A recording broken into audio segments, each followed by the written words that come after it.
Hopefully this will be the last one on misters. I'm going to address some of the comments that were made. And yes, you can laugh at my hokey little framework up there. It's definitely not permanent.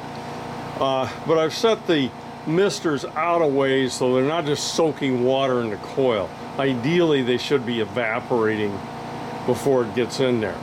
Now, I wanted to do this in a day that had maybe single-digit humidity, but I was not fortunate enough to get that. I've got about 33% humidity today, and I'm not sure it's going to change much throughout the day. We are in a real heavy sun day, but it is fairly warm. It is 85 degrees right now. And I'm going to show you what the amp draw is, what the pressures are, superheat and subcool, all of those wonderful things that you'd like to know, and then of course temperature split across the coil. So let's look at some of the numbers here. Okay, gauge set reading 114.3, 18 superheat, 337 head, 12.9 subcool, TXV controlled machine. Should have 11 plus or minus 3 subcool. So now we'll take a look at amp draw and voltage. Okay, amp reads on the common side of the compressor, 10.8. Okay, voltage 237.7.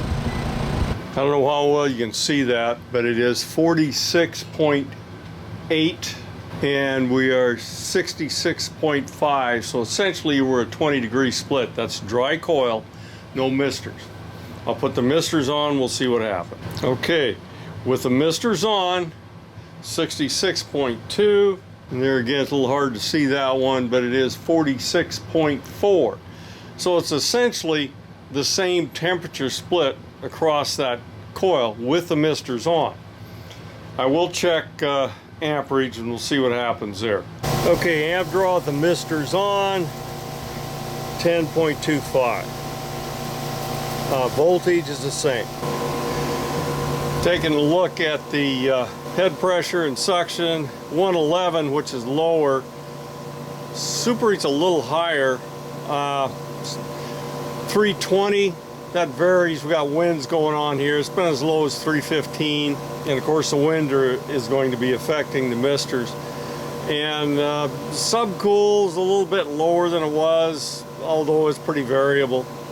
One other test I'm going to do next, I'm going to put a sprinkler on this silly thing and just spray water on it, and we'll see what it does then. Okay, here we go with the ultimate spray water cooling system. 2 spray heads spraying on the coil. So let's see what our pressures are. Suction's down a little bit. Head pressure's down massive amounts. Notice subcool is 2.5. That's probably because the condensing temperature has dropped so much to 7.94 amps. Let's see if this has actually done anything to the performance of the machine inside. Okay, 65.6 to 42.8.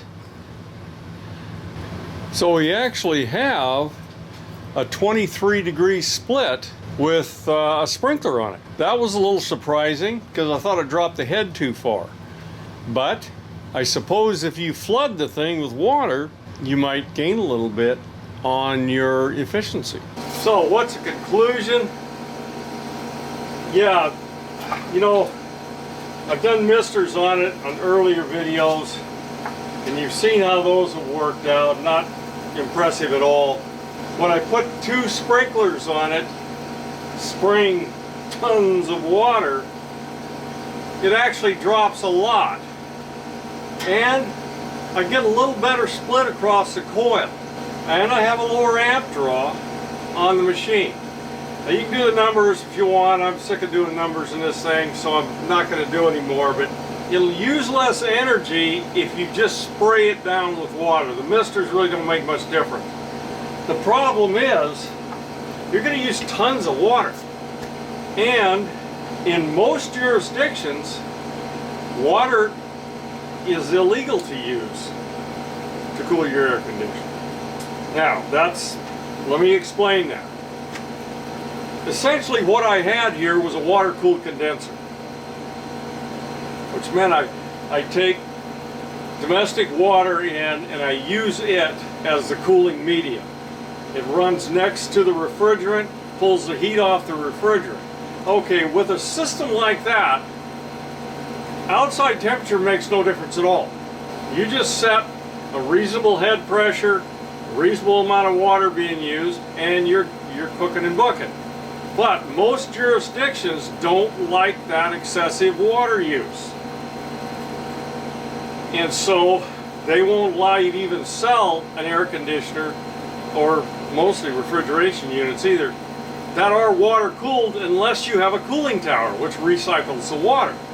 In addition to soaking everything on this machine and maybe turning the electrical into garbage, it's going to rust the unit and it's going to use tremendous amount of water.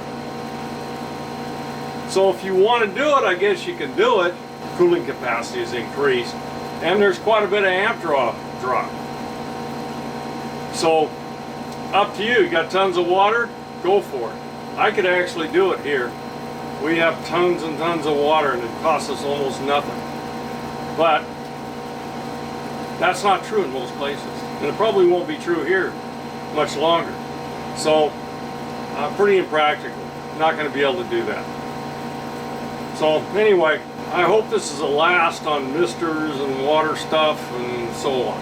Anyway, that's it for this one.